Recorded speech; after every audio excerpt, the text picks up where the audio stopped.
Think about how many cavemen had to bang for you to be here. What is the lineage and the randomness in this moment that we're sharing? I feel like when I kind of like snap myself into reality of being present, I feel like more grateful for very small little things that are so easily looked over every day as well. Really empathetic people will go, hey, I'm going to go give this homeless guy a blanket. Well, you just went and gave him that blanket because you felt the need to. You didn't do it whether he needed it or wanted it or whatever. You did it to satisfy a feeling inside of you. But we'll bullshit ourselves and go, no, I'm being a good person. Welcome to the Minds Unleashed show with your host, Eric. Join him on the journey where we explore transformative ideas, confront challenges, and discover new perspectives. Together, let's elevate the mindset and transform your personal and business success. So whether you're seeking motivation, practical advice, or a fresh perspective, you've come to the right place. Join Eric on the Minds Unleashed show, and let's dive in together to empower your mind and unleash freedom. What's up, everybody? Welcome to the Minds Unleashed show. I'm your host, Eric. As always, if you get value out of this, please share this podcast with a friend. And don't forget to like, follow, subscribe, and leave us a review. I truly appreciate it. Let's get into today's show. I'm so grateful to introduce you to today's guest, Ryan Sherrer.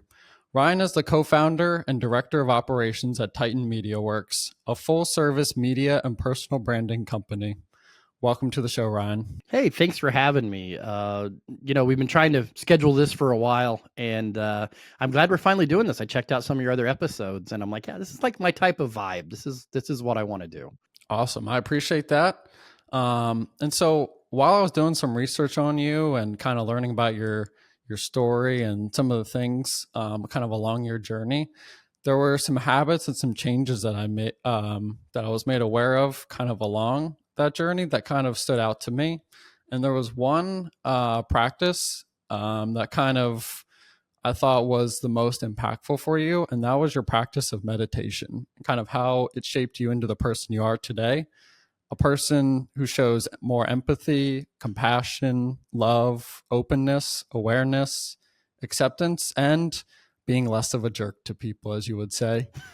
So what would you say to 22-year-old Ryan, who was more stubborn, brutally honest, ego-driven, to allow this idea and this process of meditation into his life? I don't know that there was any negotiating with 22-year-old Ryan, to be real honest. That's the kind of the problem with 22-year-olds. No, I think I would try to find some way to cut through the core of who that guy was, and understand just how much pain it's going to save him. I think, I have a camera, microphone, I get on these things all the time. There's some ego that builds into that, and that's never going to go away. But the self-realization was that I'm causing, like, one of the very first tenets of Buddhism is you cause your own pain, right? You're alive, you're going to suffer, and it's your fault you do so. And it's when I understood that, I'm not really religious in any way, shape, or form, but it is that just kind of clicked with me. And I would find a way to explain it to him the best that I could, that, you're going to find yourself in the next 13 years, you're going to find yourself in some awful, awful places, and there's nobody else to blame but you for being in those awful, awful places. And so stop blaming everybody else. Stop looking for people to excuse. Can I curse or no? Of course you can. Okay, to excuse your shitty behavior, because that's exactly what it is. It's shitty behavior, and just stand up and take responsibility, because that's the hard part, right? Is when you take responsibility, it's uncomfortable, it hurts, you become more self-aware, you do all of these things. That's what we try to avoid, anything that's uncomfortable. And so I don't know if it would take an ass whooping, or if it would take heart-to-heart talk, or I'm not sure what it would take with 22-year-old Ryan to get him to realize that, but that you're causing your own pain here, buddy. You might have had some things happen to you bad in life, but everything from this point on is on you. I think that's a fair assessment, because maybe it takes that physical pain to potentially get through it, but I think sometimes maybe it does take a little bit of both, with that heart to heart of like, look, I know what you went through. Like, it's going to take a very good conversation. It's going to take some hard lessons that none of us wanted to learn truly growing up, but I think a blend of both could be potentially the right answer. But yeah, trying to negotiate with a 22-year-old is, not the easiest task. A 22-year-old that's extremely egotistical and has a drug problem. I don't think there's much negotiation there, but it's one of those things that you look back on times in your life like that, and you're at this point in my life, I'm as equally as thankful as I am just like skeeved out by the person that I used to be, because it's all chained together. The person that I am now is a direct correlation of the person I used to be. So if I had have had that talk with 22-year-old Ryan, would I still be like some desk worker with no personality? Like what the butterfly effect? If I did have that conversation, what would it change about me and my path now? Because I absolutely am in love with where I'm at in life. So not that was a question, but I would be a little reluctant because of I'm here and I'm where I want to be in life finally. So I don't really want to mess that up either. Mm-hmm. So for someone who, maybe they are 22 and they've, heard this process of meditation, like what does that, maybe look like for someone who's never gone through it? So that's a funny story because I was raised one step down from snake handling Pentecostal in the third notch of the Bible Belt. Corporal punishment was swift and hard. You had to be perfect. So when I would meditate, one, I was always told it was like some flu stuff you didn't do, but and so it was just hard to get my mind wrapped around it. And what is meditation?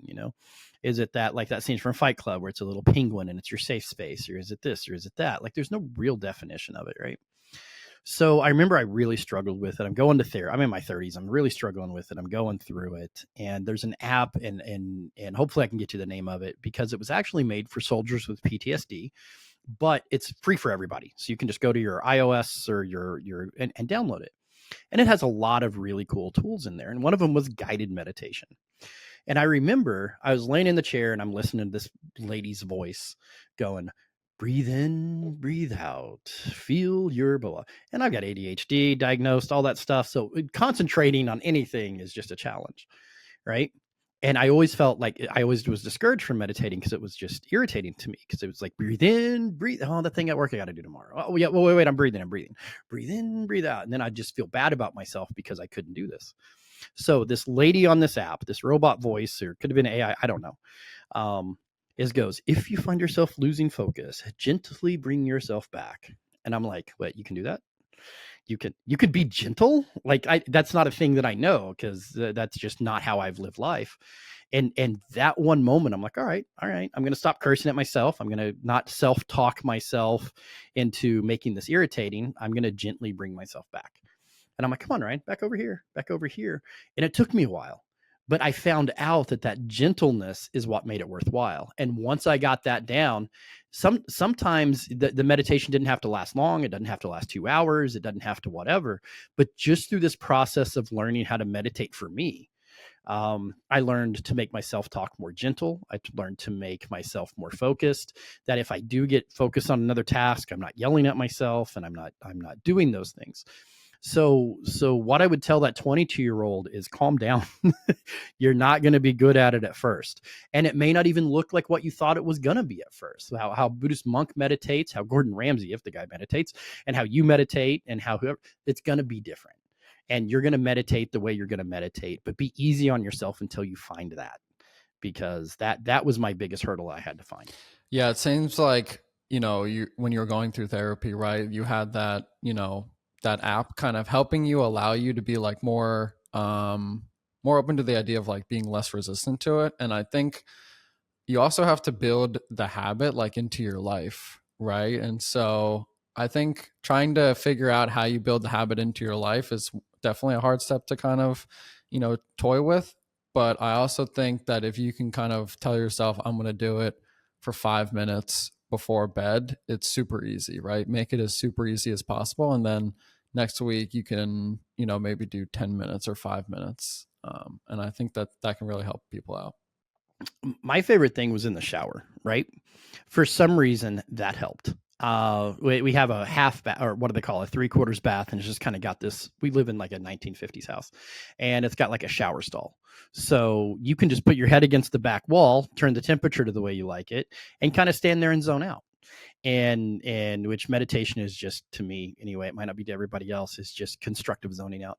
And but you kind of zone out and let that all fly away, and that always helped me, because just laying there in bed, I felt silly. I don't know why I felt silly, but if I got in the shower, leaned up against the wall, put the shower on my back, then it was way easier. So you might find sitting in nature's better, sitting in your car is better. You might find that, outside in a cooler climate, in a warmer climate, you're going to find what helps you relax into it better as well. Yeah. And I think as well, the best part is that you can do whatever you want. And the simplest definition I heard is that just set a timer and either do guided or play some music and just be there in the present moment, right? That's as simple as it could be. Oh yeah. And that being present in the moment thing is something I'm still working on to this day. It's hard, right? You always want to be like, oh, what about this work task? Or what about this chore I have to go do? Or, oh, somebody just texted me. It's so easy to get distracted from the present moment in today's world. So I totally understand. That's one of the hardest points, because I got this huge presentation I'm giving tomorrow for our company or whatever. And I remember that last night, it's a hectic weekend, whatever. And today's Tuesday. I don't know what day this comes out, but technically today's Tuesday. And I remember that my wife asked me something. She's like, give me a kiss. And I gave her a kiss, and I just became really present in that moment. And I'm like, wow, my bad. I haven't been present since this got laid on my table. Like it just, sometimes you grounding and being present will make you realize exactly how far away from that presence that you've got. Mm-hmm. And I feel like when I kind of snap myself into reality of being present, I feel more grateful for very small little things that are so easily looked over every day as well. 1,000%. Work's not important. I mean, it is important. Don't get me wrong. When I say something's not important, you've got what's majorly important, what you need to survive, and things I don't care about, right?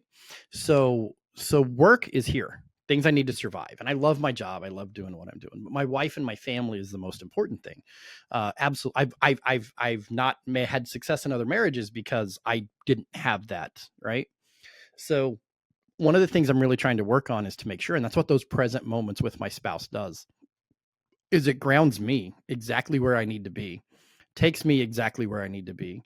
And it just reminds me of the present world and to get out of my head and to be living in those moments.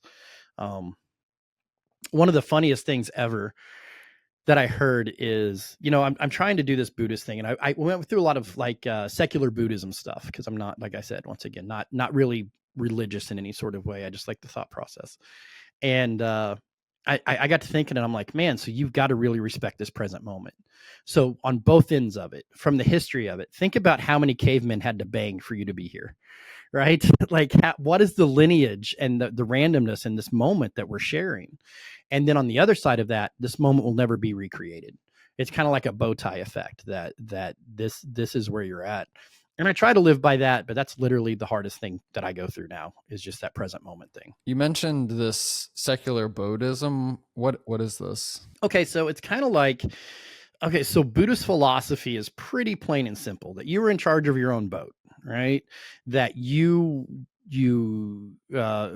wheels are the same, the tenets are the same, all of that's the same, except like in Buddhism and secular meaning just of the world, Buddhism has a lot of religious things, like karma is a spiritual force, reincarnation, stuff like that. I don't believe in that stuff of it, but the ideology behind it, of how you meditate, how you feel, how if you can control your mind, you can control everything else, all of those things, right?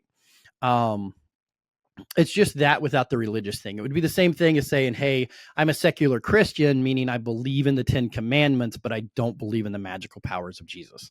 It would be kind of the same. Gotcha. Okay. That makes a lot more sense. I'd love to kind of go back to the meditation piece. And so what did you learn about yourself during your practices of it? I learned, man, I don't know. And now I'm starting to sit here and trying to figure it out. The first thing I learned, I was capable of doing it, because like I said, it was just kind of one of those things that I didn't even know I was capable of. I don't know what I learned of it, but I learned with it that with ADHD, getting out of control, going down rabbit holes, getting whatever, I could what I call mini meditate, is just take a step, close my eyes, kind of go back to that feeling of meditation. and help kind of control my brain and kind of settle that down. I learned, I guess it means that I learned that sometimes I just let my brain run away with itself.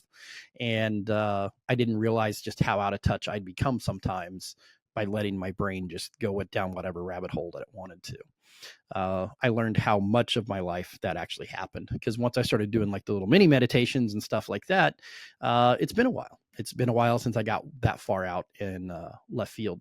And that could be business, that could be creative, that could be emotional, however you want to do it. It's kind of helped me realize how far out of those bounds that I was. The deep breathing, it made me realize how out of shape I am. And I started working out again, because I'm like, well, I shouldn't be ready to pass out after 4 deep breaths. Maybe I should get out from behind my desk. And then like in the last 4 months, I've lost 30 pounds and really been focused on doing health and wellness. Outside of that, I mean, I can't really pinpoint anything that it actually taught me other than how uptight I was. It kind of reminds me of this meme I mentioned prior, where it's like, I see it. It's like, unclench your jaw, relax your shoulders, and like take a breath. And I've said that like every time I see that, like I literally do exactly that, because I'm always doing it. Yeah. The other night I was laying in bed and I'm like, man, I can't sleep. I'm getting ready to go to sleep study. I've had insomnia, whatever. And I'm laying in bed and I'm like, all right, so let's just relax. So I'm like, relax your feet, relax your whatever. And all of a sudden I'm like, that's how tight I was wound. Okay, cool. Maybe that's why I can't sleep. Maybe that's why I've been having issues or whatever. So like, when you were going down like these rabbit holes or these moments where you're kind of like not focused on the present moment, how did you like bring yourself back to that present moment? Oh, willpower mainly. Honestly, because I liken it to, remember when you would go stay with a friend growing up and you didn't want to leave. Like you were inset there. You were there. You were comfortable. You had your stuff on the table. You guys have been playing video game, whatever. You stayed overnight and your mom's coming to pick you up. It's time to leave and you didn't want to go. Well, when you go down that rabbit holes, it would be kind of the same feeling. And then I would just have to tell myself, hey, it's time to go. It's time to go. This is not a nice place to be. Anybody that comes with any sort of trauma background, sometimes you fall into the rabbit hole. If you're a creative person, sometimes it's the other one or whatever. But sometimes when you start realizing it, you're just like, all right, it's time to go. It's time to go. And just recognizing one of the things, and I keep going back to it, secular Buddhism, is acknowledge your feeling. You're allowed to feel bad. You're allowed to feel however you want to feel. That's not in question. But when you acknowledge those feelings, you kind of know what to do with those feelings. So whenever I'd find myself in a rabbit hole, feel I'm disassociated, all of those other things, it would just be, okay, now that I realize it, I recognize the feeling that I don't want to leave, right? And then I just go, okay, but it's time to go. You've got to go. You've got shit to do over here. You got to get out of this rabbit hole. So that's kind of how I do it now. And that's what I mean by willpower, is it's just, I recognize where I'm at. I acknowledge the feeling I don't want to leave it. And then I just responsibly go, well, you're an adult. You have to. That's very true. And I think the other thing too is because like I find myself getting stuck in like, I'm trying to be in the present moment, or I'm trying to do a journal or take a couple minutes to do a meditation, and I find my mind going in 1,000 different directions. So I'm always curious, like, how do people like snap themselves back out of it? And it's like I have to have that self-awareness to be like, okay, let's not focus on work or chores or anything else. Like, let's just focus on, now and this second. And sometimes the thing you're focused on is warm and fuzzy, or you're having a daydream or a story or a thing, and you don't want to leave. And there's absolutely, it's like sometimes on Sunday afternoon, I'm like, oh, my wife's at her mom's house. There's no kids home. No, I can stay here a little bit longer. I think it gets a bad, I don't want to live 100% of my life in the present moment. I think I should say that up front. I don't think that's okay. I mean, maybe for some people or whatever, I think, but with anything, it's a moderation thing. Like we learn as we get adults, and that thing sucks, is that moderation, right? That if you're constantly in your head, if you're constantly thinking about other stuff, if you're constantly, there's times that you need to be those and do those things. Sometimes those are relaxing.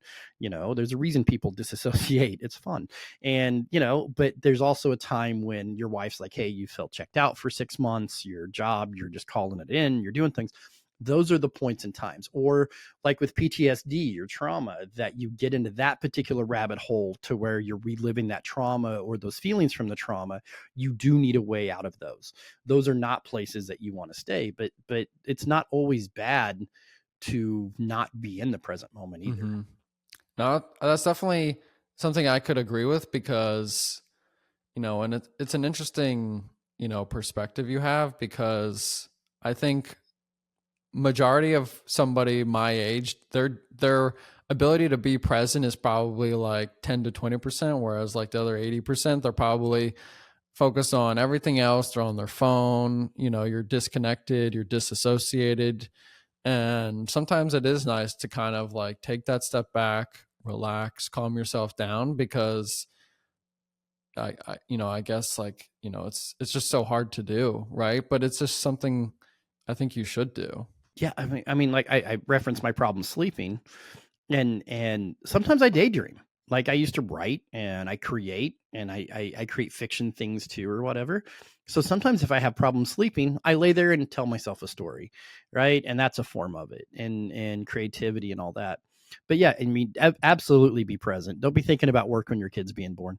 Uh, that you got to figure everything in my life come down to a balance of you see these people, you see these bodybuilders that are like 2% fat. They're not healthy either. Like we've been told that's a healthy thing. You're supposed to have a little fat on you to just exist. But then you look at 600-pound life. All right, that's the other end of the spectrum. So you got to find your balance in between those. And I think with anything that you talk about, mental health, reasoning, all of those things, I think there has to be that balance involved in it. Yeah, no, I totally agree that there has to be a balance. The next area I'd love to kind of get into, kind of from your mental health journey, is you've mentioned how you saw 4 therapists to try to find the right one. And so I'd love to understand what made one stand out for you to be the right one for you versus others. I have to give a little diatribe about how shitty the mental health care institute is in America. Just how for the longest time it has not been a priority. And then they try to make it a priority. And then I found it just doesn't even exist anymore. There was some sort of service for $99 a month. You could just go see whatever therapist, and they took these therapists, and they were counselors. They had to have some minimal psychology degree, I'm sure, or some sort of education or whatever. I remember that the first one, he's like, so what's wrong with you? And I'm like, how far do you want me to go down that rabbit hole? And I start telling him stuff that happened to me as a kid. And it's just like, he was like, I can't help you. Like, no, whatever. You're too fucked. I didn't go, we're done. Like, nah, you're too broken. And it wasn't that I was too broken. It was, I was too broken for that person. And then one of them just didn't click. I felt like you got to understand that you have to learn how to use therapy to your advantage. It's not just, you just don't show up. It's not what you see in TV. It's not whatever. And there's plenty of people out there that call themselves therapists that'll take your $200-$300 an hour and listen to you talk and go, feel better? Sure. See you next week. And they're really no help. Right. So, and then I found one I kind of liked, and then they stopped using that service. They just, I don't know. And then I went out on the service and got one, and that's the one I stuck with for a long time. And we just really clicked, and they held me accountable. I remember when I started therapy, I was like, what's wrong with me? What's wrong with me? What's my diagnosis? What's my diagnosis? Which set of letters do I have? Is it BPD? Is it bipolar? Is it anxiety? Is it this? Is it that? My mom's batshit crazy. Am I batshit crazy? My dad's like this. Blah, blah, blah. What is it? And they're like, whoa, calm down. Just stop. We don't know. and like, this is like third session. And so the therapist looks at me, or not looks at me, because we're doing it remote. It was during COVID, not quite COVID yet, but we were still doing it remote. We were talking, and he goes, this is how it works. He goes, all mental illnesses are just a conglomeration of symptoms. Depressive disorder, anxiety disorder, PTSD, they all share a ton of the same symptoms. So we can't diagnose you. What we do is we start treating symptoms. When a symptom responds, and we have a multiple symptoms respond to something, then we can backtrack it to whatever's wrong with you and go fully on with that. And that made a lot of sense to me, right? Because a lot of diagnoses, they take a blood test, like you got diabetes. So they start from the top down, diagnose, then treat, right? He said mental illness should be addressed from the bottom up. because we got to kind of uncover and untangle what's wrong with you. That just really resonated with me. And so I stuck with the guy. And that was the first one that said, hey, we think you have ADHD, because I'd been treated for all these other things. So he had me tested, had all the things done, had all of whatever, and boom, perfect. I learned how to control my brain. I learned what was wrong with me. I learned what to do there. Basically with therapists, remember that you're giving them the most intimate shit that you can imagine to give to them. And they're supposed to kind of help you sort through that. They're not supposed to do it for you. They're supposed to help you sort through it. They're a guide.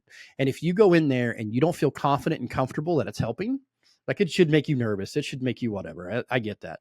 But if they're just collecting your money, or if you're out of their scope of range or help, then that's a good reason to walk away. If you just don't feel great going to them, there's an extraordinary amount of trust that you're going to have when you go to therapy, and that you have to develop in therapy. And give it 2 or 3 sessions. Like, I'm not saying like, oh, I don't like this guy, dip out, because you're already going to be in your head because you're doing therapy. But look for that, building those trusts. Are they actively helping you? Are they actively getting you to the goals? Did they even ask you what your goals were? That's a big one, right? So how are they working and helping you work through therapy? They're a partner. It's not a dynamic where they're the hierarchy and you're the subservient or whatever. If it's not a partnership, then it's not correct. I love how you put that too, on like, one isn't higher than the other, because, you might be putting them on like a pedestal, right? They might be replacing a mother, or father figure for you, or a brother or sister or role model. And I think it's important to go in there equally, it sounds like. And then it also sounds like you need to know goals, so they don't, just kind of swipe your credit card and see you next week. Right. And it's like, the way I think about it is this, is really like, you walk in there. Yeah, you got a degree. I have my own podcast company. Now we're equal. Let's go. Right. Like, oh, you got great. I got great hair. Go, whatever. You have to approach it as an equality. And you got to be submissive in the thing. Okay, you have more knowledge about this thing than I do. It's kind of like, hey, Dad, you want to help me change my brakes? You have to trust that person has that knowledge to help you succeed and teach it to you. But then even the other side is human beings. We're both human beings. There's not that hierarchy there. There's not that exchange of I have to be subservient to you or whatever. It's that you have to trust that person's knowledge, that if you stop doing that, it's not an authoritarian, knock that off. It's a partnership going, that is detrimental to you and you should stop doing that. It's got to be approached in that way, or at least with me. Everybody's going to be different, but at least with me, that's the approach that was like, all right, I'll stick with you for a while and we'll see where this shit show goes. Yeah, you got to almost pretty much like go through the vibe, see if it's, if you guys are on the same page. And so how else do you use therapy to your advantage, as you say? For me, so since then, like now, my best friend, sorry, Brian, I'm so sorry you had to be my friend. He's my accountability partner, right? I'm a former stand-up comedian. My mouth gets away with me, blah, blah, blah, all this other stuff. So he's literally like, I call him and go, hey, I'm thinking of this idea. And he's like, no, that's batshit. Don't do that. And I'm like, I trust you. Good. Right. If you don't have that, that's a way therapy can help you too, is that you can say, hey, I don't have anybody else I feel I can talk to this about. Right. There should be some open time of look, my wife did X, Y, and Z. It made me feel this way. Can you help me understand my feelings? Can you help me understand why I'm this way or how to feel this way? It doesn't have to be, hey, I was molested as a child. Can you fix me in 3 sessions? It can literally be, hey, I something stuck in my brain and I need you to help me sort that out. You can also ask him positive things like, hey, what's some good things? Like, you talk to me every week. You deal with this shit all the time. What are some positive things about me? What are some things that I should focus on my growth of the positivity scale of the whatever? This is going to be one of your most intimate partners when it comes to communication. And because you're paying them, you can pretty much ask them whatever you want. Now, they're going to have boundaries too. You're going to have boundaries. They're going to have boundaries.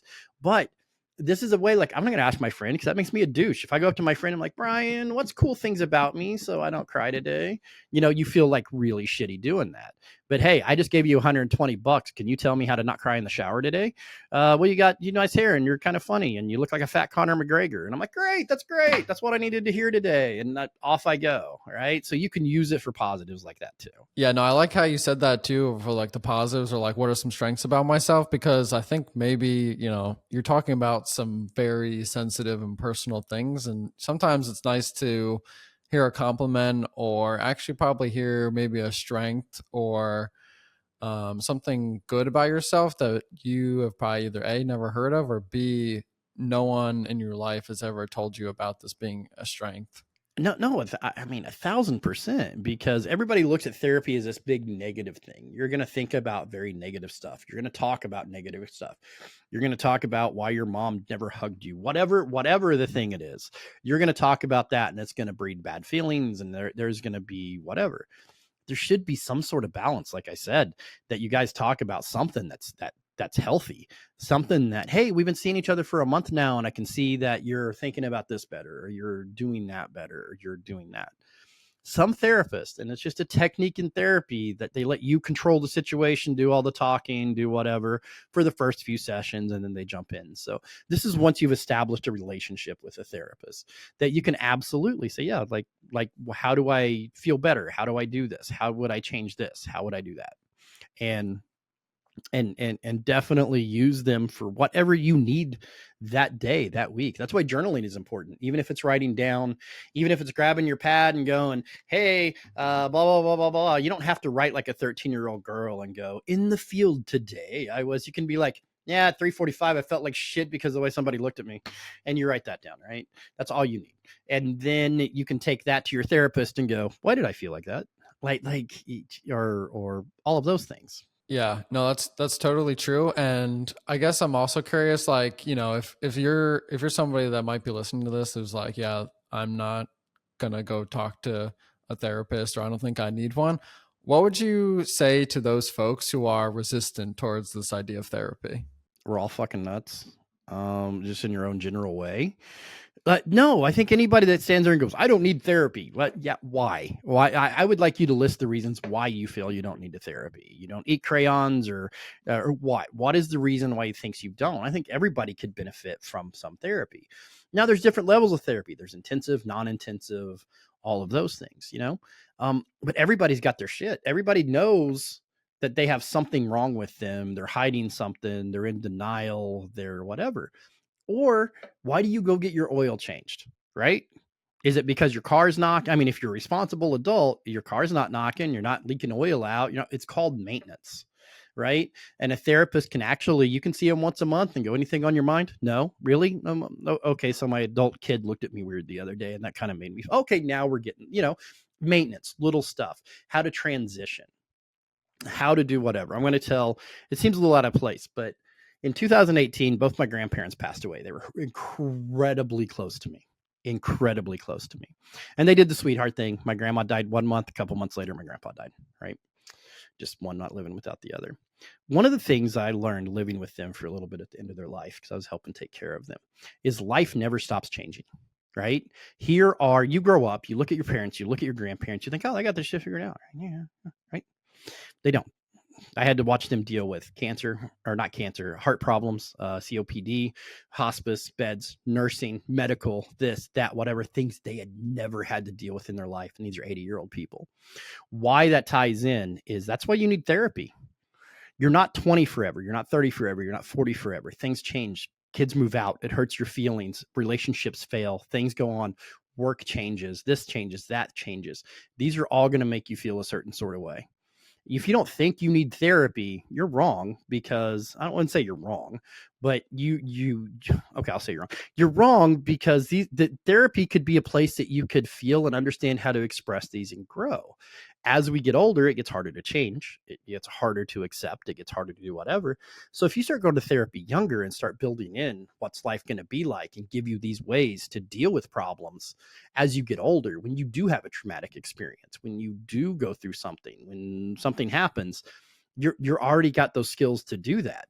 So maintenance, education, Just peace of mind.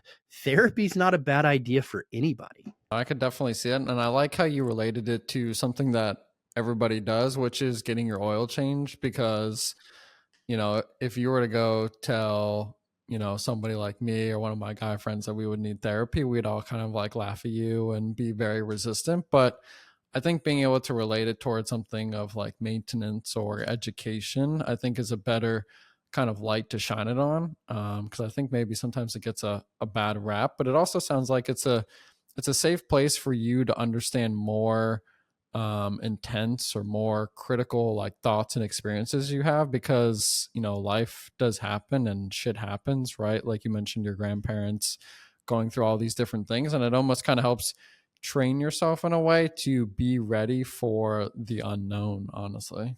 Yeah, it does, because I think there's certain things to life, because the jokes are, what is it? Death and taxes are only thing guaranteed. But I mean, there's way more shit guaranteed than that. You're going to get your heart broke. Things are going to happen. You're going to feel bad. You're going to feel self-conscious. You're going to feel whatever. Maybe not guaranteed, but let's call it 99.9%. And how are you going to deal with those things? Over the weekend, my child had a very traumatic experience. They're 18. Me and my wife had went out to a Doors tribute band. There's not much to do here in Missouri. I just, don't judge me. We went to a Doors tribute band about 45 minutes away. And so we're drinking, we're with friends, we're drinking. All my kids are grown, like this is what middle-aged people do. We do shit that we used to do when we were teenagers. We just do it a little more responsibly now. So I'm with a group of friends, we're getting drunk, we're doing whatever, and we're coming home. We're about 30 minutes from home, and my kid calls me, just freaked out. Said, "Hey, Dad, there is a shirtless crackhead in your kitchen." And I'm like, okay, that's odd. Like, what do I do about this?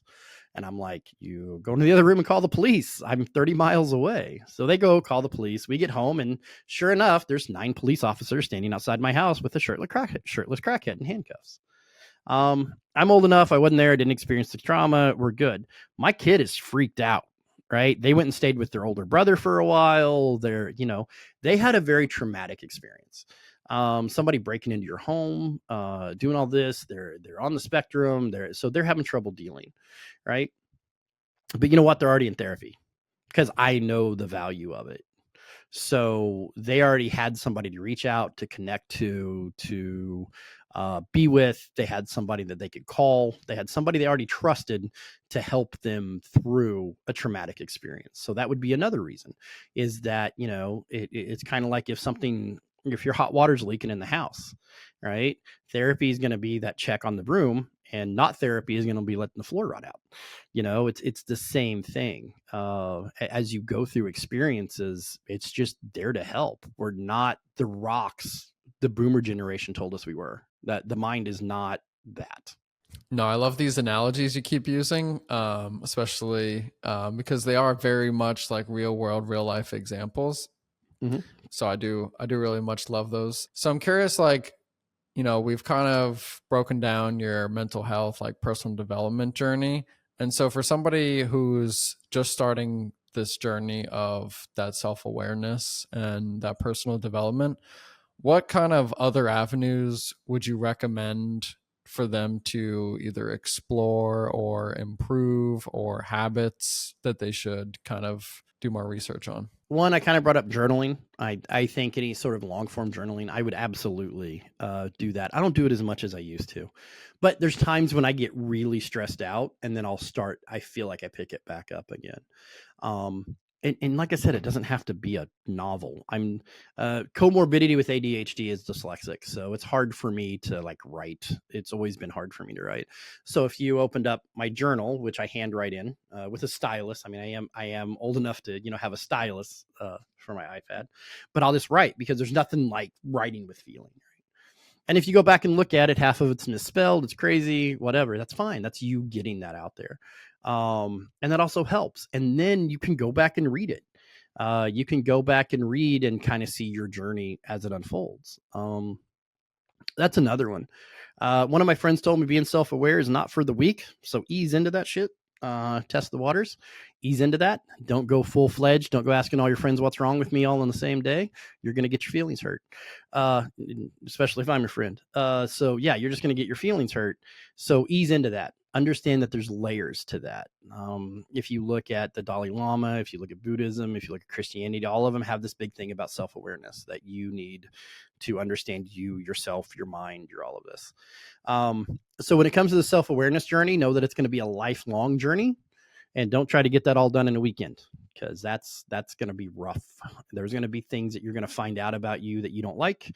Other habits, journaling, take it easy on the self-awareness.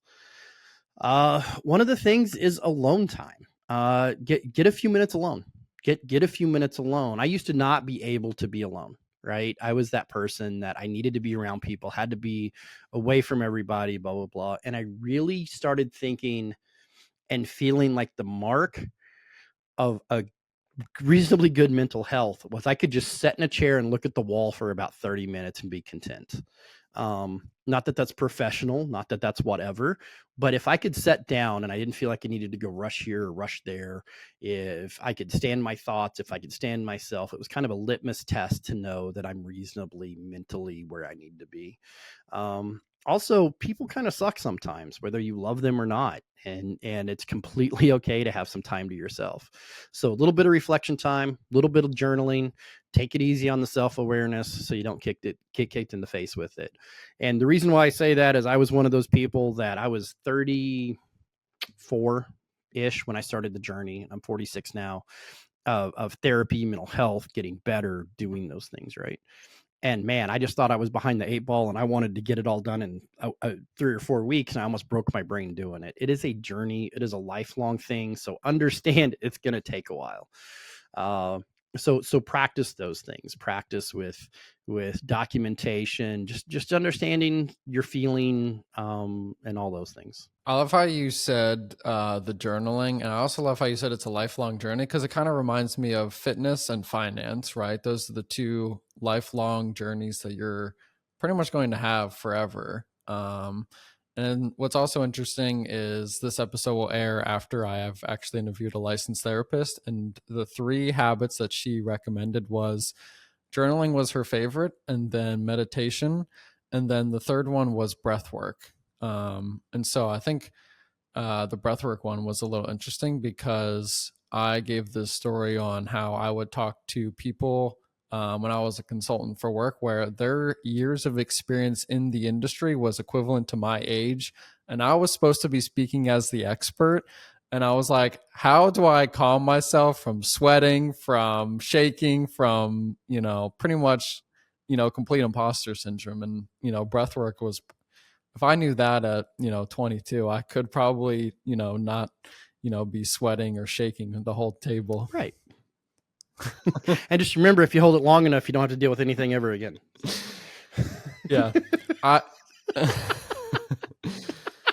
I think I could see one journal entry I could see you making, and it's a quote you said where you said, "No one bullshits themselves like you bullshit yourself." And I really love this because I do it myself. I'm always moving the goalpost in my life, or I'm making excuses, or I keep promises to others. Like I'm very big on that one, from like being, dependable, but I kind of lack that in myself. So why do you think that it's true that you will do it for other people, but when it comes to yourself, you kind of shit the bed? Because we're made that way. That's literally the way that we are designed. We as human beings, our brain is just that's just kind of how we're made. It's a survival technique, right? We're supposed to ignore things. We're supposed to go look for our self-interest. Now, you have empathetic people, you have arrogant people, you have narcissistic people, you have whatever, but all of them still do it. Every one of them still have this common trait. Really empathetic people will go, "Hey, I'm going to go give this homeless guy a blanket." Well, you just went and gave him that blanket because you felt the need to, right? You didn't do it whether he needed it or wanted it or whatever. You did it to satisfy a feeling inside of you. But we'll bullshit ourselves and go, "No, I'm being a good person," right? Even the narcissist will say, "Hey, here's some advice because it'll fix your life," right? They think they're being a good person. They don't, like most narcissists don't understand they're narcissists, right? We don't, and that kind of parallels with self-awareness, is that we do it because I'm not so sure that we're supposed to not do it. I think that's the sequitur of it. When you look into Christianity, Buddhism, meditation, all of these things, why it's such a big deal that we learn how to do this is because we're not programmed to do this. I wish there was a better answer. I just literally think the human brain is made to do that exact thing. So it's hard to do that. Do you have any like thoughts on or opinions on maybe how you could improve upon this in any way, or you kind of just have to maybe accept it? Well, I mean, the process is becoming self-aware, understanding yourself, and through repetition and habit, fix your behavior and thought patterns. That's literally it. But you have to recognize it first. When you look in the mirror, there's some days you look in the mirror and you're like, hey, my handsome mother. There's other days you're like, oh, I look like a troll. Thanks. I'm just going to avoid the mirror for the day, right? The truth is somewhere in between those things. And your actions, your personality, your life, your brain is exactly that way. So what is the truth? So it's hard to really find the truth about it. But when it goes back to bullshitting, say that I did something and then it keeps me up that night, right? I said something to somebody, I did something, I whatever, and then that night it worries me. Well, that's a pretty good indication you probably shouldn't do that shit, right? That's, but then let's say that you have that thought and you're like, oh, I'm never doing that again. And then say you said something in front of your friend, you seen him make a face. You're like, then the next day you're like, hey, did I upset you? You're like, no, it's fine. You're like, oh, God, fucking got out of that. I'm just going to keep being a dick.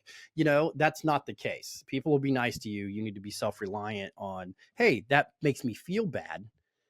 And then we start building excuses and building reasoning within ourselves to get out of that bad feeling. No, don't. Understand the bad feeling. Acknowledge the bad feeling. Maybe you were a dick. Then just stop. Just stop doing that.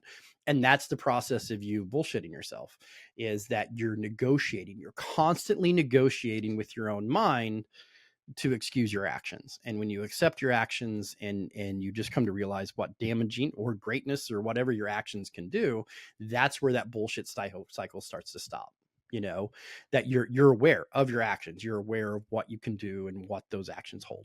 Yeah, no, that's so true, because, and I find it interesting, why I guess we bullshit ourselves, but I like how you said, like, were you thinking about that when you went to sleep? Because when you are doing that, that makes you realize that, like, okay, yeah, like you said, I was being a dick or I was being an ass, and like letting yourself feel that as well is also not a fun experience, but also being a jerk to somebody is also not a good experience, so you should feel those feelings and then accept them and figure out a way to kind of, A, move on, or B, not treat people like that way, truly.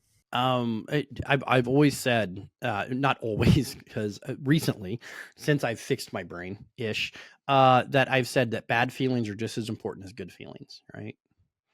If your spouse makes you feel bad, there's an importance attached to that. So you don't need to yell at them, scream at them, whatever. You need to figure out what they did that made you feel bad and communicate that, because that's just something in your relationship. If you do something and it makes you feel bad, it's the same thing as pain. If I was to take my thumb and pop it backwards real hard, that hurts because there's a problem there. And now I'm going to fix the problem. And once again, maybe that problem's self-inflicted, but there's a problem there. Your emotions and bad feelings are the same way. Being sad, being whatever. But you also have to accept that we're not robots, that some days you're just going to wake up and be sad. Congratulations. It's Tuesday and you're sad. There's not a shit thing you're going to be able to do about that, right? That's what you're going to be. But you just have to kind of start working on realizing those feelings and understanding the bad ones are just as good, and they're not foreign. They're not like let's go all the way. I'm not including trauma in this, but all of the good, bad feelings, anger, jealousy, all of those, we're built with those for a reason. We're allowed to feel those, and we are allowed to experience those. And for good or bad, it's a mapping point of your soul and who you are. So if you spend all of your life never to feel bad, then you're hurting yourself. If you spend all your life only trying to feel good, you're hurting yourself. Vice versa. If you spend your whole life just nuzzling up in that little depression feeling and never getting out of it, and same way, if you're optimistically or if you're toxically optimistic, same thing. You have the bad feelings, and good feelings are equally important in your life. No, I totally agree. And, that's so true. So I can't disagree with that one at all. It took me a long time to figure that out too. Because I was one of those people, right? Because you feel bad, you got trauma, PTSD, you're going through stuff, depressive, ADHD, you don't fit in this, you're trying, what are you doing? You're trying to constantly chase good feelings, right? It's that paradox of the harder you try to be happy, the less happy you're going to become because you can't accomplish. Yeah, right. The more work you put into it, because now you're hyper focused on being happy, you're not being happy. So now you're working towards a thing. Like, try to relax. No, whatever. That's not a thing. Let me try to relax. Cool. Let me try to put this toothpaste back in the bottle too. It's that you're going to be as successful as both. I like the toothpaste analogy. So the one of the topics I love to get into is kind of your upbringing, and you describe your childhood as oppressive. So what was your childhood like that made it oppressive? Oh, I feel like we've only got like an hour left. I don't know if I can there may have to be a part 2, 4, 5, and 10. So I live in the Ozarks. If you guys don't know where the Ozarks is, it is Missouri, Arkansas area, right? Very religious. Not only very religious, very old school. Back before the interwebs and the current technology we had, it would take 15 to 20 years from things to go coast to the middle of the country. And then you add Pentecostal on top of that. If you don't understand and know what the Pentecostal religion is, it's the one where they scream and dance around. It's the ones that would snake handle. They also are a sect of the charismatic Christians that you see, like Joel Osteen, Assemblies of God, stuff like that. They are very ride or die on certain religious things and what your family does and what they don't do. Now you mix that with the culture where I was raised. My grandpa on my dad's side was just a very hard man, right? Raised my dad to be a very hard man, and I'm sure my dad did the best he could to be softer than my grandpa. But when you're talking about from granite to granite to granite, there's not a whole lot of difference, right? So I mean, that was a lot of it. That was a ton of it, of just the culture. When you're born into a culture, right? Good luck. That's what you get. It's the lottery, right? You can be born into a billionaire's house, or you can be born into a shack in the woods. Like, it's a lottery. None of us get to pick. And so there was that. And in that oppression, if you live in any sort of overt oppression, there's an air to it that I can't quite explain, right? That there's freedom on the other side. There, that things are being withheld from you, that whatever. And a lot of people that are raised without any rules, whatever, seek structure and oppression, because that's the opposite of what they were. We always want to look for the other thing. On top of that, my parents were incredibly young. They had my older brother when they were 16, me when they were 19. So then, because both sets of grandparents were pretty religious, my parents were pretty much ostracized out of that. So now you had a financial oppression on top of that. So, I mean, it was about from every way possible. And those are the things that made it feel oppressive growing up. That's the 30,000 foot view of kind of like what that was like. So you had to basically pull yourself out of the religious, cultural, and societal fucking hell that you basically were born into, it sounds like. I think it's fucking hell when you look at it from the outside in. Some people love it. And I try not to shit on people's happiness here, but for me and my personality, it wasn't great. It wasn't a very creative, very wild spirited kid that wants to go out and try everything in the world, explorer type person. Yeah. And then there's a lot, and not every church is the same, but there's a lot of hypocrisy in some churches. So you get to really see that firsthand. And as a kid, you're just told to ignore it. Any of it you bring up, any sort of hypocrisy that happens and you point out as a curious child, now you're just being disobedient, or you're a rebellious child, or Jesus doesn't love you anymore. So they really make that doctrine in there to make you not question authority at all. Back in, growing up, you went through, all these different experiences, these traumas. Today it sounds like you're in a much, you're obviously in a much better place mentally, physically, emotionally.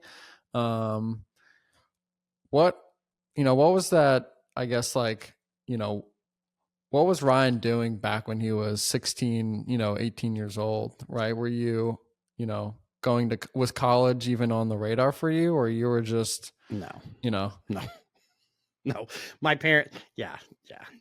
I was going to say, like, I understand that, you had, you did a wide variety of jobs, which I think gave you a shit ton of perspective and experience. So you were in construction, you were a truck driver, you were a comedian, you were a bartender, a factory worker, insurance sales, and now you're in marketing. The longest stint's been in marketing. What? Yeah, it makes it sound like I've done all those in the last 5 years. That's not really no. You've done those in probably last 25 years. So, but I feel like the first 6 were, I feel like 18 to 30-year-old Ryan. So what similarities did you kind of notice in all of those, like, sporadic jobs that you were doing? They all suck. It's all just making a bunch of people a bunch of money, and you get very little of it. That's kind of the tie that binds them. To tell that story a little bit. So I'm pretty smart. That's a whole nother thing or whatever. But I had ADHD, undiagnosed, so I had a learning disability growing up, right? So my parents just like, college isn't for you, whatever. And then I would struggle in school because I was dyslexic as a comorbidity and just had trouble paying attention. It wasn't like I was stupid by any means. It was just, I didn't know, I hadn't found the way to relate to the people around me because I was different. So at 16, my parents were fighting back and forth. So I got them to sign my dropout papers, and I walked out of the high school room and I went down to the Votech building and signed up for my GED, and had my GED within 30 days of dropping out of high school. So I'm done, except nobody would actually hire me because I was 16 and adult jobs take adult insurance. So I flipped burgers, worked at Long John Silver's, did whatever. And then, funny story, I just have to tell this funny story, is my dad is very oppressively religious and all this other stuff. So I kept quitting jobs because I'm like, I hate this. I hate working. I was been Charles Bukowski in another life. It's just, I hate this, right? And so he's like, I have a cousin, and I'm 16 years old, that has a construction business, drywalling. How about you go work for them, since you don't have any schedule anymore, you drop out. And I'm like, okay, cool. So I went. First day, my dad drops me off. 16-year-old Ryan, not this beautiful beard, just me, like, I don't know what I'm doing with my life. So my dad drops me off. I walk in. The guy looks at me and goes, do you do drugs? He goes, I think he said, do you get high? And I'm like, no. And he pulls out a weed pipe and he's like, we do like 5 times a day. The next thing I remember, I'm 25. That's kind of how that works. Yeah, I refused to smoke for a while, and they would just hotbox me in the car. And then eventually, like, I just started smoking weed all the time. And that kind of led to the other things that I did in life, because I don't care that you do weed. I still take like weed gummies to help me sleep, and I do whatever. But man, if you are hotboxing weed every damn day, your motivation is going to be minimal. That's just what it was. So through that 16 to 18-year-old period, I'm getting high, I'm working construction, I'm just doing those sorts of dead end Missouri town job things, until, I don't know. And then, all the way up to, I recommitted and went back to church, I think, at some point, because I started feeling bad about it. And Assemblies of God at one point we were in discussions about sending me to Assemblies of God College, whatever, I don't remember what it's called, to be a youth pastor. So I was in that program till I was about 19 or 20, and then I got married for the first time. So, but you're just your basic Rust Belt factory town life. There was nothing really special about it. So, like, if you were to give advice to, 16-year-old Ryan who just dropped out with his GED today, like what would you even say to him? Pack your shit and run away. That's no, dead serious. Everything, because that's about the point that everything become my fault. I think everything up to them, because at 16, 18, you start making those lifelong decisions that screw your path up. You really do. I would have just had them leave the area. That's, non sequitur. The town that I live in. So if anybody from my hometown is watching this, great. But back then there just wasn't a whole lot of opportunity. There wasn't. It's not the town that it is today, and I hated it here.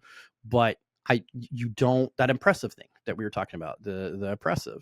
You don't understand there's anything else. I never even left the state until I was 18 years old. I didn't have any, and I'm landlocked in Missouri. I didn't even know. And here, and especially in the religion, California's bad, big city's bad, minorities bad, this is bad, that's bad, that's bad. Everything except for the road from your house to church is bad. That's just how you're taught and raised. So I didn't know any better. And and that's another conversation. 16-year-old Ryan just would have been, whatever, you hairy bitch, get out of my face. That's probably what 16-year-old Ryan would have said. So it's just not a conversation that would have even been had. 16 to 18-year-old Ryan was kind of, had his GED, you worked, all these different jobs. Like, what was the catalyst for change where you're like, I'm tired of like this lifestyle and I want to, have a better life? I've always felt that way no matter what I did. And I always felt that I was moving that way with every job that I quit. Cause I'm getting paid $4.20. I think minimum wage is $4.25, $5 an hour. And my old ass started working. So, it's that. And then I get 18, I can go to the factory and make $10 an hour. I go to that and I can go bartend now. I can go bartend. I'm 21 and now I can make like $30 an hour. So those were improvements. Like I wasn't working on emotional intelligence. I wasn't working on therapy. I wasn't working on whatever. So money was that all out litmus test of I'm doing better. I knew I wasn't college educated. I still felt like I was really dumb at this point in my life. So that was kind of it. So, and I was very opportunistic. If an opportunity come in front of me to make more money, that's what I did. That's just kind of what was ingrained to me. Money was all of everything. So I really felt like I was moving up. I really felt like I was on a constant. I don't feel like, I always knew like there was times where I'd go blow my life up and I would have to take some crap job for half as much as I was making before. And I always realized that was a downgrade. That was an absolute downgrade. The story, I've told the story a few times and it's just hard to part out. So when I became a comedian, when I actually committed to becoming a comedian, was phase one. Because then it was, I was 13 years old, right? Rebellious kid, oppressive household. My buddy, Aaron, and you can edit this out if you want. My buddy, Aaron Johnson, his brother went to college. And so we were ransacking his room. Like we were just ransacking his room and we found a cardboard box. And in that cardboard box was a pile of adult magazines and 2 tape boxes. So we stole them. We literally cleared the box out. I took half the Spank mags and one of the tape boxes and Aaron took the other one. Right now, my parents, because they were so young and fought all the time, the oppression was fine, but I had my bubble I knew how to exist in. So I took these magazines home with me. And when I wasn't putting them to use, I was going through the tapes. And in that tape box was a George Carlin tape. And at 13 years old, I listened to this George Carlin tape and fell absolutely in love with George Carlin and decided that's what I wanted to be when I grow up. I wanted to be a comedian when I grow up. So I have to tell that story because that's kind of the glue that holds all this other things together. Because in my mind, I wanted to be a comedian. That's all I wanted to do. I just wanted to get on stage. I wanted to be a comedian. So I'm getting married on and off between all these two because I don't know how to have a healthy relationship. And so along about 30-ish, I get a chance to do the comedy thing almost full out. And so that started it. That started it. And then I did a podcast that got pretty well and took off pretty well. And in the middle of this, I had 2 partners on the podcast, my wife and my best friend, and I caught them having an affair. Yeah, right. So here I am. I'm living my dream. I'm actually living off my podcast. I'm actually being a comedian because stand-up wasn't my thing. More of this thing was my thing. So my dream blew up and I decided to kill myself. I decided I was done. I was decided all this trauma, all this backlog, all this stuff, dirty life. I was just done. That was it. I was done. And I made a choice not to do that. And after I made that choice not to do that, that's when I started going to therapy, taking medicine, building my life, doing whatever.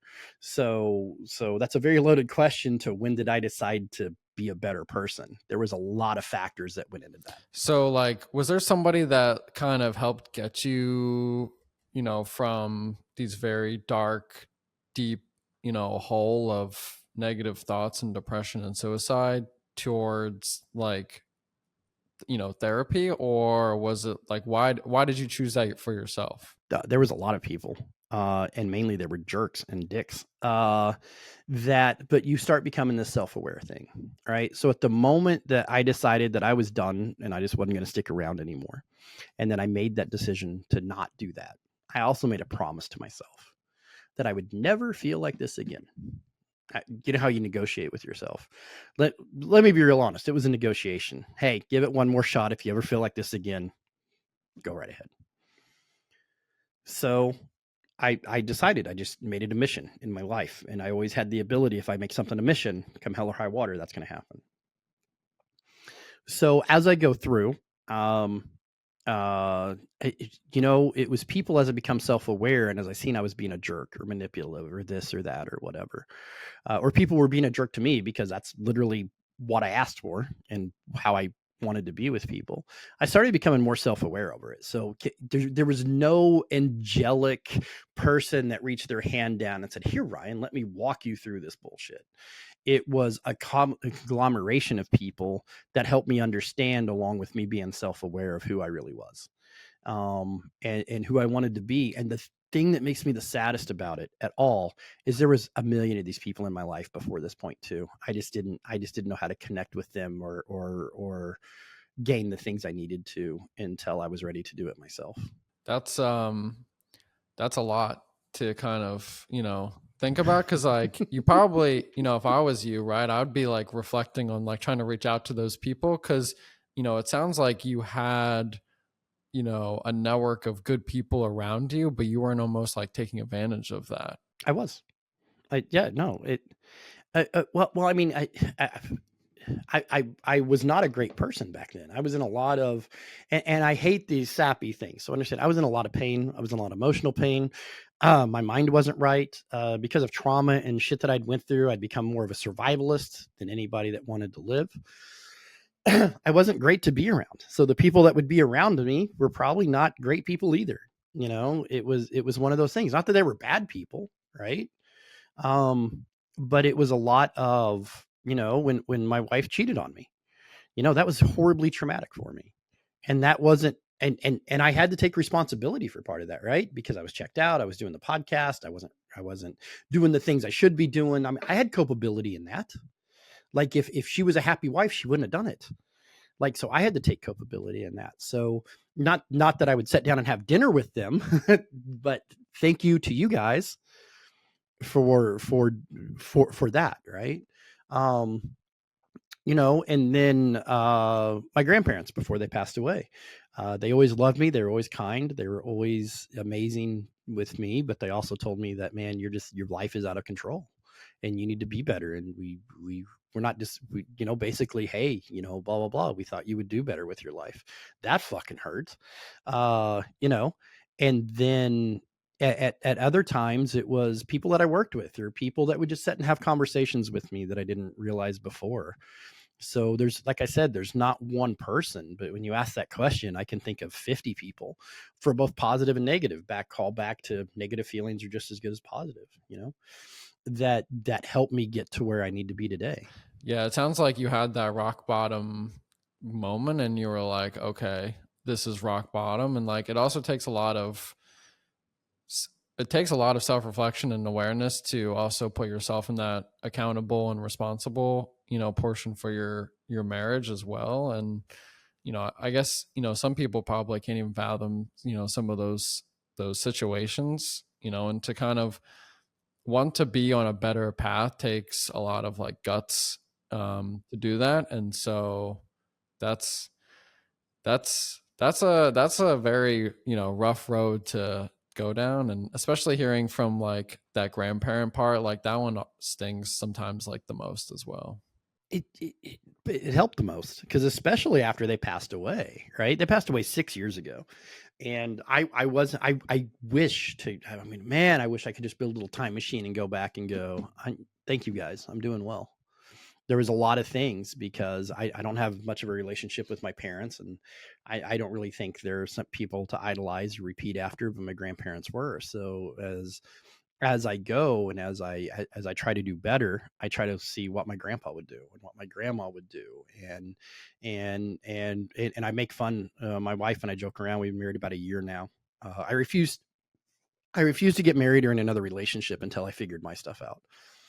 But my grandma was just sunshine, rainbows, Disney princess, walk outside, squirrels come out of the tree, fed all the animals, plants, just literally. And I know they think everybody's grandma is, but legit, I could get you 70 people that would back my story. Just the nicest person on earth.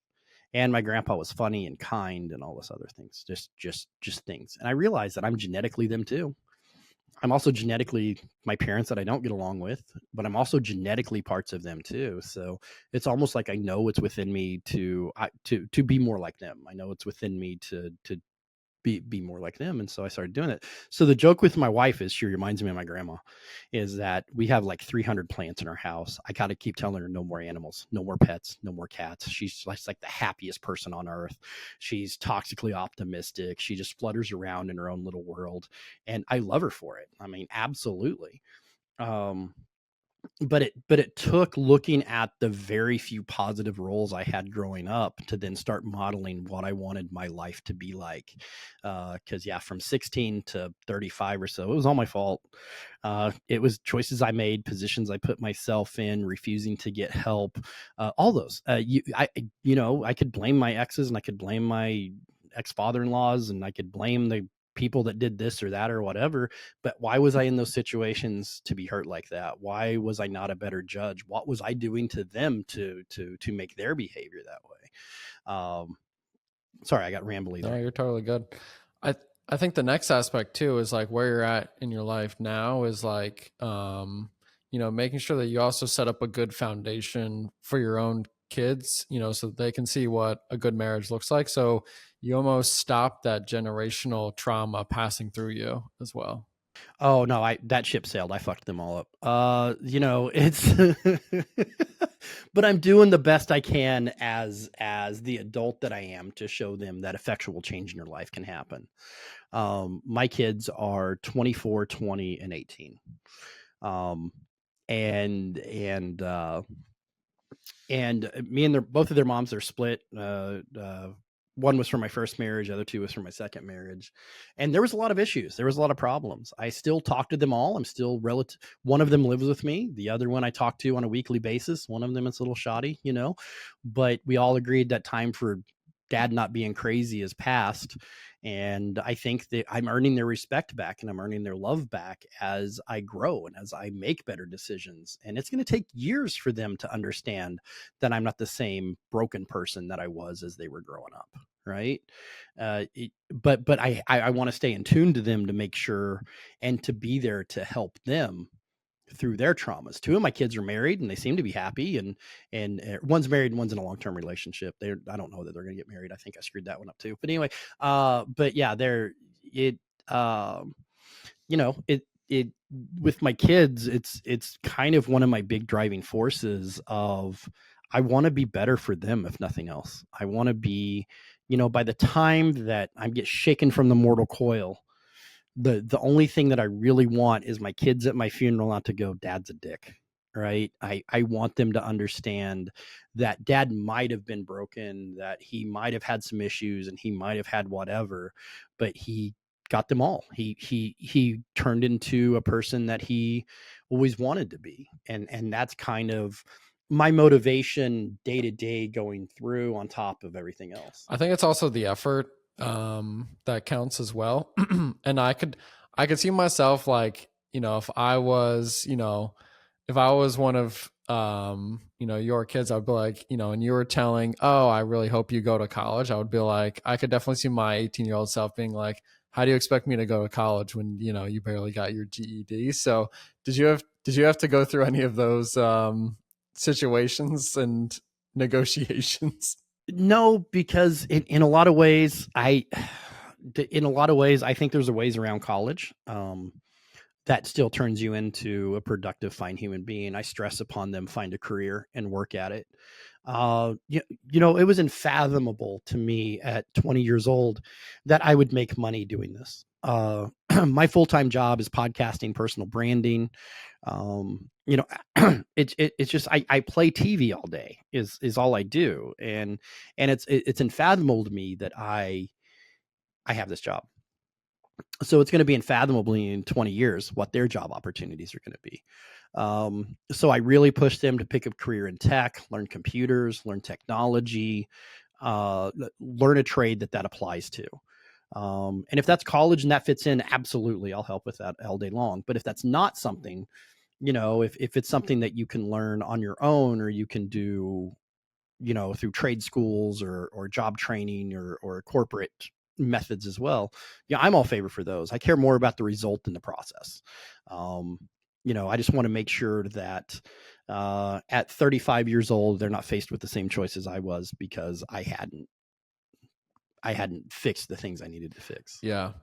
I also love how you touched on like the media and the podcasting being your job. And I also understand that graphic design is, on top of media and the podcasting, are some of your kind of favorite hands-on activities, because it brings other people's vision to life.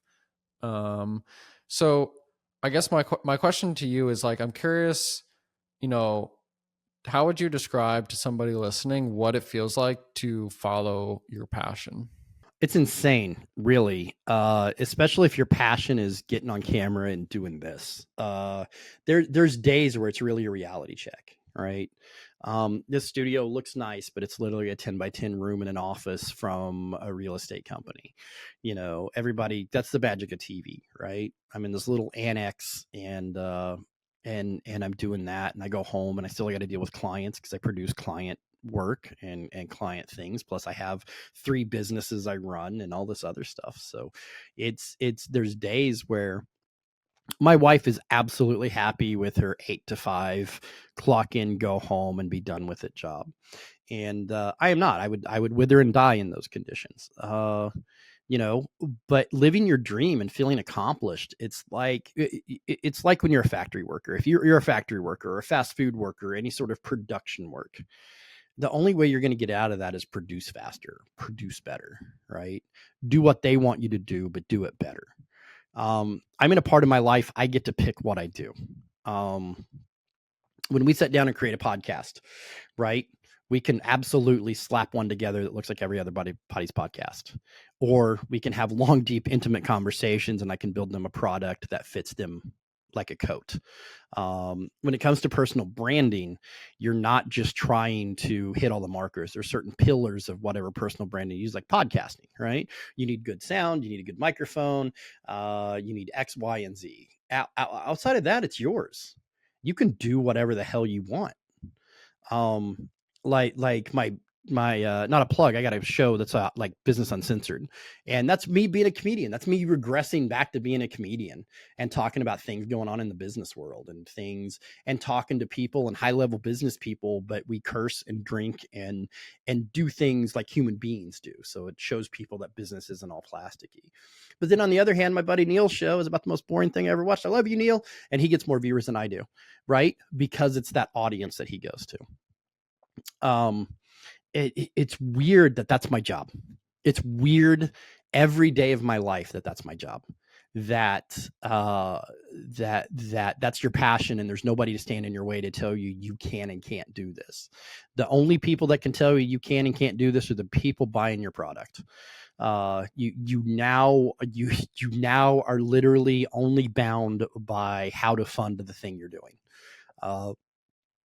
So when you find that passion and you find those things, it becomes this weird, I had a lot, and I mean a lot of imposter syndrome when I went from digital marketing, director of marketing in a corporation with the set job, with the set task, with the set whatever.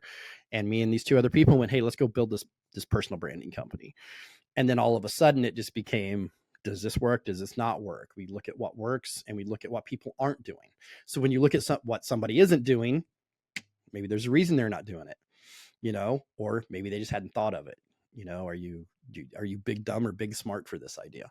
All of those things. And when you follow your passion, especially a creative passion, that becomes your life. That you literally have to have friends that you go, hey, is it? Hey, Brian, is this batshit crazy? No, cool. Okay. All right. I'm going to go do this tomorrow. Right. And it's one of the most rewarding and one of the most stressful things I've ever done in my life. But literally, if I had to go back to any other job before this one, I would just be very sad. In every possible way. So like, is there any like words you can use to describe that that you're on that right path? Like how would somebody know, I guess is my question. Oh my God. Talk about callback. It goes to self-awareness, right? It really goes to self-awareness. Have you, and everybody has a person that goes, you know what would be a perfect business? And just says the stupidest fucking shit you could ever imagine. Right. And that's just a big thing. Yep. Sure, Bob, Purple Cowboy Boot Company would be a great thing. I don't know why you would want it. And then in your mind, you're like, no. And especially as a small market marketer, which is one of my businesses. I get inundated with, hey, do you think this would be a good idea? And I have to go, no. And I'm probably going to be wrong sometimes. Right. That's just it. I'm probably going to be wrong sometimes. What was the question? I'm so sorry. The question was like, I get this. What does it feel like to know that you're going down that right path and following your passion? Because I guess it's it's something like I've struggled with before, or it's like, how do you know when you should either pivot or keep trying? And like I said, Bob comes to you with the purple boot store or whatever. You have to put people in your life. You literally have to put people in your life that respect you and you respect to tell you, right?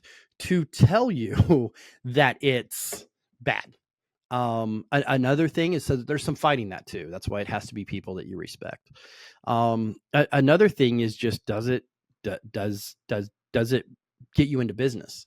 You can do anything that you want to do, but is it a sellable product, right? Research, do all that, back your insecurities up with information. That's really the only way to do it, and become self-aware and go, no, that's just a really dumb idea. So in a combination between your own gut feeling, if you have that feeling that, oh, this might not work, then you reach out to that friend. And if your friend says, hey, yeah, that sounds reasonable, then you do research and you do that. When it becomes like me, this is how I support my family now. This isn't a hobby. This isn't a whatever. This is literally how I pay my house payment. So I had to build protections in there so I don't go do some stupid shit, because I've done that before. Right. So it's just, you have to back your insecurities with information. Gotcha. Okay. No, that's definitely an interesting new perspective on backing your insecurities with information. Because the way I've journaled about this topic, and the way I described it is it should be fun, but it also should be challenging. And the better way I phrased it was it shouldn't feel like a chore to do it, right? Or you shouldn't feel like, you're like, oh, I have to go do this thing. I get to go do this thing type of mindset. I think those are some good ways to think about it. But yeah, because you're obviously going to be super insecure about the new business or the purple boots, but you never know, purple boots could be the next best thing, right? So it could, but here's what I mean by with insecurity, right? One, it can confirm it. Do some research. There's 4 people on earth that wear purple boots as a regular. So, whatever. Or it can confirm, you know what, cool, then I'm going to go ahead and make that purple boots, but I know a brick and mortar is not going to sustain a purple boot store. So what I need to do is I need to make that online, or I need to take that online, or I need to get a distributor. We had a company, PFI, here close to us that does Western wear, right? So maybe I try to get a deal with PFI. Maybe I do this. It doesn't mean your idea is dead. When you have an insecurity and you go get information, you can back that and you can pivot. And that's how you pivot, is if you have an insecurity, listen to it. I'm going through this. I can't really talk a whole lot about it, but I'm going through this big proposal right now. And when I go through big creative proposals like this, I go until I hit a roadblock, right? And there's roadblocks and there's fatal roadblocks, right? And you kind of identify the two. And if you hit a roadblock, you pivot. You become insecure about it, you whatever, you get information, somebody tells you no, cool. Is there other people I can ask, or is that the last person? And then there's fatal ones. If you have a backer and an investor and they go, no, we're done, then that's done, right? You can take that idea and you can put it in your notebook and hope someday it comes alive again. But generally that's how you do. When you reach a roadblock or insecurity, you get information behind it. Now, don't get me wrong. I've had 2 or 3 ideas that after research and I launched and I got about, let's say 3/4 of the way developed, I lost all faith in. And there's nothing wrong with going, yeah, I just don't have faith in that idea, because you have to have faith in that idea to keep it going, right? The other little caveat is don't fall in love with every idea that you have. You're capable of really shitty ideas.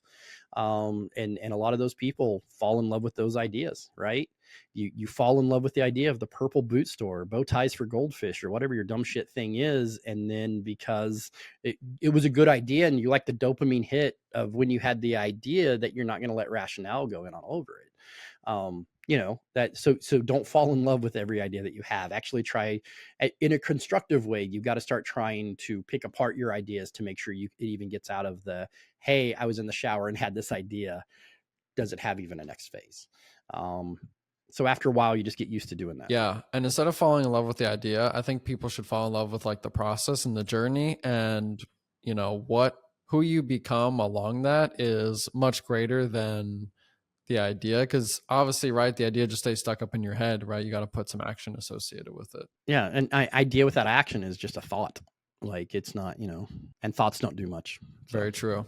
The other thing too, within like this creative marketing podcasting space, is that you had some failures along the way within radio, ads, the comedy, website design. So like, how did you keep following those creative endeavors despite the failure? Because they're all creative. As you section those up, what's the string that holds them all together? They're all creative, right? I was a shit stand-up comedian. I was good at marketing. I was good. Like I could always fill a venue because I made my own posters, did my own marketing, would call radio stations to see if I could get on there. I was great at marketing. I was shit at the stand-up part, right? And in radio, I got fired from radio because some bullshit that I pulled. That was a failure in my personality to not know the confines of how to keep that job. And really looking back on it, it wasn't that big of a loss anyway. But and ads and marketing and stuff like that, is that those bad feelings, once again, you get turned down, you get criticism, nobody buys your product. Well, what's wrong with it? A lot of people, if your product doesn't sell, they go, oh, the customers are stupid. Well, nope. I see what people buy. The customers are stupid. I get that, but they buy the stupidest shit ever. There's a reason they're not buying your product, right? So you have to go investigate. Once again, insecurity with information. Why is nobody buying my product? That bullshitting yourself thing. It's not the customer's fault. Check within yourself and what's in control of you to see why people aren't buying your product or your services or you or whatever. And then you go and you find it. Maybe it's bad marketing. Maybe it's just there's not a call for it. Maybe, like you said, you got that dopamine hit from having the thought and you're investing money and chasing down. Another big one is chasing fads. How many single moms are out there making tumblers last year? So you see a fad on TikTok, or you see a fad on TikTok or whatever. Great. Yeah, it's popular, but now you flooded a market. So it's all these things. So a failure, you failed for a reason. So you just have to be self-aware enough, not fall in love with your ideas, and find out what that reason is. The first version of this company failed. We realized real quick, we launched it, got a bunch of clients because we were way underpriced. Yep. Great. So now we have more work than we can handle, and we have to pay people more money than we have coming in to do it. Great. That's why production companies like this are housed overseas. We get it. So then we had to pivot and we had to make another choice. And then we overinflated our staff because we needed more work and thought, hey, the money will come. And then we had to lay off half our staff. And then we had to go this direction. And then finally we get it to do something, right? So the failures are there for a reason. I think it's T.S. Eliot said mistakes never made if a lesson's learned. So all of these things, one led the podcast that failed, led to the radio station that failed, led to the marketing, my own marketing company that failed, which led to me going back out and getting a job, which led to me doing marketing for that company to get back in the game, which led to me doing insurance, because COVID, nobody had a marketing budget, to me doing a networking group, to meeting a guy in a national marketing company. That national marketing company hired me. I became director of marketing, and now me and you are sitting here talking. So none of it failed. There wasn't a single thing that failed. You just see that you just pivoted your perspective to see like, these are just lessons along the journey, but I'm going to keep going down that path. Yes. Because the one thing I will have to say, and it's controversial, and I've had a lot of pushback on it, there are no rules. I hope everybody understands in life, there are no rules at all, right? Not a single solitary rule exists. There's consequences. Okay? That's it. There's nothing in this universe stopping me from punching this microphone off of its stand, shutting this off, and walking away from you, right? There's not one single thing in the world stopping me from doing that. Now, you have video of that, of me being crazy, that you could show a client, that you could show a blah, blah, blah. There's consequences, right? Sure, I can leave this job. There's nothing stopping me from quitting this job.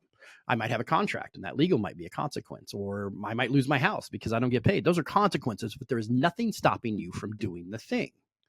So once you become healthy, and once you realize this, you start realizing that, okay, maybe radio is not for me, but where's my jumping off point?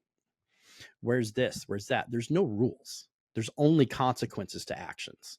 And some of those become with legal consequences or emotional consequences or whatever. But there's nothing stopping you from doing literally anything except physics. Yeah, that's very true. So Ryan, I'd love to get into the signature question, which is going to be the question I ask every guest. And it was a topic that I battled in my head very often, which is like, what is the definition of happiness? What is your life's purpose, right? And you said, and I quote, "Find what you love and let it kill you." So that was actually Charles Bukowski, but yes. Fair enough. You're just regurgitating a different quote, but yes. So what are your thoughts and opinion on, what is happiness for you and what is your purpose of life? I like how you put the "for you" in there, because that's going to be different for you. That's going to be different for me. It was different for 60-year-old Ryan when I would have asked him the question. It would have been different for 22-year-old Ryan. And you know what? It might be different from 55-year-old Ryan. With being non-religious, this is the only place where it kind of goes whatever. I think this is it. I think we're born, we get this lottery and we're born into existence. And then we have another lottery where we're taken out of existence, whether it be cancer, car wreck, old age, whatever. So that's it. This is it. This is what we get. This is the time allotted. We are pieces of the universe that are conscious. And no matter what capitalism says, or your mom says, or religion says, or whatever, we don't know why we're here. There's no other purpose to life other than we were put here to exist it. And then we get to play in the confines of whichever lottery we were born into. So happiness for me is that, like I said, when I'm shaken from the mortal coil, when I'm done, when it's all over and done with, that I had a positive impact on the people around me. That I've given something back to society. I've given something back to the people around me. And that may be one of my kids. One of my kids may be the kid that cures cancer, right? Hopefully he doesn't do anything weird or bad, but and that could have been my contribution. It could be like, I don't know what's coming up in my life. This company could skyrocket and be worth billions of dollars one day. And as long as I'm in charge of it, I'm going to try to use my evil capitalist powers for as much good as I can. And, but I want the end of the day, at the end of when I shake off the mortal coil, just for it to be net positive, just my existence here to be net positive for the people around me. Louis C.K. has one more quote. It says, "What happens when you die?" And he said, "Lots of shit, just none of that has to do with you anymore." So I just don't want whatever I leave behind to be hard to deal with the people around me, and maybe make it a little better place while I'm at it. I love that. Yeah, no, that's great. I think it's a great way to kind of wrap this one up. So, Ryan, thank you so much for being here today. Thank you for sharing your story. Where can listeners go to find more about you? Right now, they can go to titanmediaworx.com or Small Business Delivered. We just went through a little bit of a rebranding. So you said this is going to come out in July, right? And like wherever you've got my name spelled, just Google that. I'm everywhere. Go to YouTube and punch that in. If you go to YouTube and Google or punch that in, you'll find me. It's not a common name. I lucked out with that. So if Googleable is a word, that is. When I did comedy, I almost like legally changed my name to Ryan Lucas because Lucas is my middle name, right? But now there's a ton of Ryan Lucases, so I'm kind of happy I left it this weird messed up name because now I'm really easy to find. That's very true. Listeners, if you have any questions or comments, feel free to DM me on my socials. Those will be in the show notes. Thank you so much for listening. I'm very grateful and appreciate you. Ryan, thank you so much for joining me here today. Hey, thank you so much.